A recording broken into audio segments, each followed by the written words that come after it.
वो आज पूरी हो जाएंगी, कल शपथ ग्रहण हो जाएगा और निसंदेह देश को एक लोकप्रिय सरकार मिलने जा रही है। क्या सिर्फ नीतीश कुमार ही शपथ लेंगे या फिर और भी जो तमाम जो मंत्री लोग बनेंगे, मंत्री बनेंगे, वो लोग भी शपथ अब लेंगे? देखिए पूरा का पूरा स्वरूप आज शाम तक साझा हो जाएगा और मंत्रणाएं लगातार हुई हैं सभी बैठकों से। जो लब्बो लुबाब और उसके बाद जो निष्कर्ष हम्म। है वो साझा किया जाएगा। आरजेडी ने हार का ठीकरा ईवीएम पे फोड़ा है। आरजेडी के तमाम जो बड़े लीडर्स हैं, विधायक दल की जब बैठक हुई तो उन्होंने कहा कि ईवीएम में ऑलरेडी 25,000 25,000 वोट पहले से मौजूद थे, इसलिए ज़्यादातर जगहों पे हम बड़े अंतर से हारे चुनाव। इलेक्शन कमीशन ने डिनाई किया है, रिफ्यूज़ किया है ऐसे एलिगेशंस का। अब देखिए उनके परिवार के अंदर भी इस बात को मानने के लिए लोग तैयार नहीं है। रोहिणी आचार्य ने एक तरह से तेजस्वी यादव की स्वीकार्यता, उनके नेतृत्व क्षमता पर सवाल खड़े किए। तेज प्रताप लगातार एनडीए की सभी पार्टियों को बधाई दे रहे हैं, जनता का आभार प्रकट कर रहे हैं कि उन्होंने सही काम किया। अब ऐसे में चिर परिचित जो शैली है, जब भी हारेंगे ईवीएम, चुनाव आयोग, ये तमाम जो बहाने हैं वो सब लोग समझते हैं और जनादेश का जो मर्म नहीं समझे उस राजनीतिक दल को लंबे समय तक सत्ता में वापसी का आशीर्वाद जनता नहीं देती है। आने वाले समय में इनकी कठिनाइयां और बढ़ेंगी।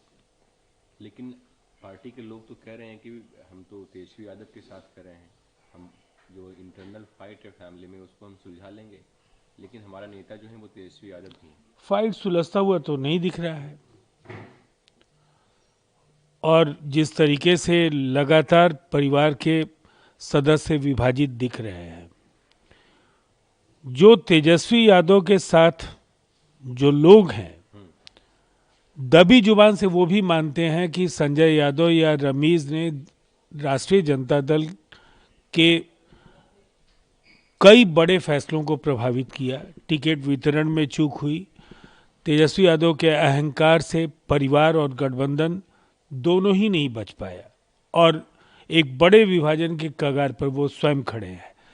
और मुझे ऐसा लगता है अब ये जो बेसुरे राग हैं उसके बजाय जनभावनाओं का उन्हें सम्मान करना चाहिए। एक प्रचंड जनादेश, इसका मर्म समझना चाहिए और जनता ने लाज रख ली है। कम से कम नेता प्रतिपक्ष की कुर्सी उनकी बच गई है, जिसके बचने की संभावना भी नहीं थी। तो अब इसका मजाक उड़ा करके जनता का कोप भाजन नहीं बने वो।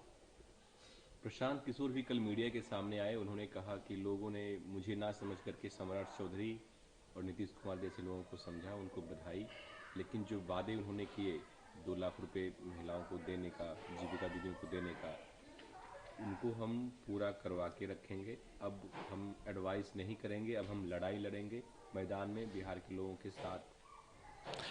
देखिए नीतीश कुमार जी एक ऐसे नेता के तौर पर जाने जाते हैं, वायदे मुश्किल से करते हैं तो उसको जमीन पर उन्होंने उतारा है। वो आसमानी वायदे तेजस्वी यादव की तरह तो नहीं करते हैं कि हर परिवार के एक सदस्य को नौकरी दे देंगे। 2 करोड़ 70 लाख नौकरियों का वायदा किया तेजस्वी यादव ने और ट्रैक रिकॉर्ड क्या है, जमीन लेकर नौकरियां उनके पिता के कार्यकाल में बांटी गई। ऐसे नेताओं के मुकाबले एक विश्वसनीय नेता को जनता ने चुना।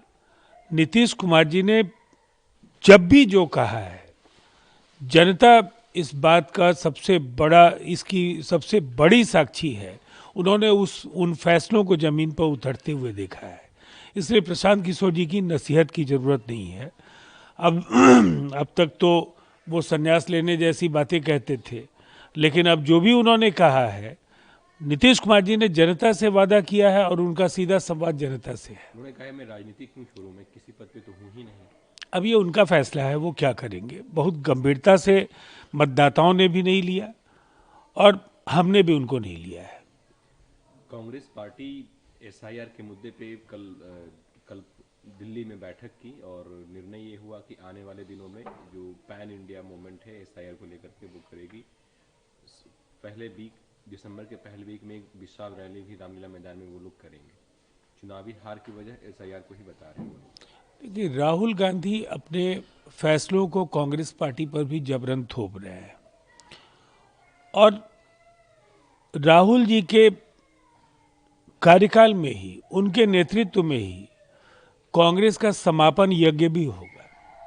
जिस तरह से देश के मानचित्र पर कांग्रेस सिमटती चली गई, ग्रैंड ओल्ड पार्टी जिसने इस देश को आजादी दिलाई, और त्रासदी देखिए, महात्मा गांधी,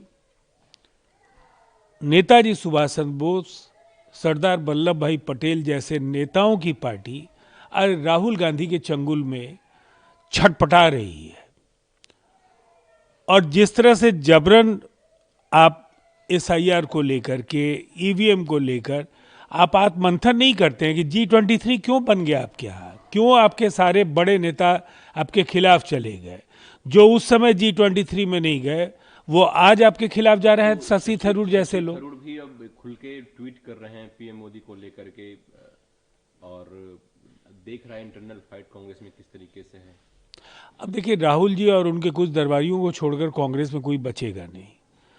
जिस तरह से कांग्रेस कमजोर होती जा रही है, एक बड़े टूट के कगार पर खड़ी है, राहुल जी दिशा देने में पूरी तरह से अक्षम साबित हो रहे हैं।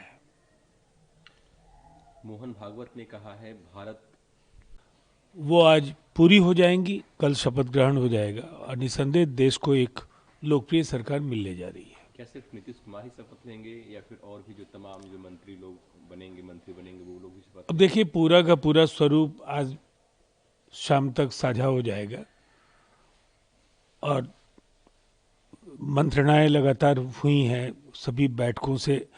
जो लब्बो लुबाब और उसके बाद जो निष्कर्ष है वो साझा किया जाएगा। आरजेडी ने हार का ठीकरा ईवीएम पे फोड़ा है। आरजेडी के तमाम जो बड़े लीडर्स हैं, विधायक दल की जब बैठक हुई तो उन्होंने कहा कि ईवीएम में ऑलरेडी 25,000 वोट पहले से मौजूद थे, इसलिए ज़्यादातर जगहों पे हम बड़े अंतर से हारे चुनाव। इलेक्शन कमीशन ने डिनाई किया है, रिफ्यूज़ किया है ऐसे एलिगेशंस का। अब देखिए, उनके परिवार के अंदर भी इस बात को मानने के लिए लोग तैयार नहीं है। रोहिणी आचार्य ने एक तरह से तेजस्वी यादव की स्वीकार्यता, उनके नेतृत्व क्षमता पर सवाल खड़े किए। तेज प्रताप लगातार एनडीए की सभी पार्टियों को बधाई दे रहे हैं, जनता का आभार प्रकट कर रहे हैं कि उन्होंने सही काम किया। अब ऐसे में चिर परिचित जो शैली है, जब भी हारेंगे ईवीएम, चुनाव आयोग, ये तमाम जो बहाने हैं वो सब लोग समझते हैं और जनादेश का जो मर्म नहीं समझे उस राजनीतिक दल को लंबे समय तक सत्ता में वापसी का आशीर्वाद जनता नहीं देती है। आने वाले समय में इनकी कठिनाइयां और बढ़ेंगी।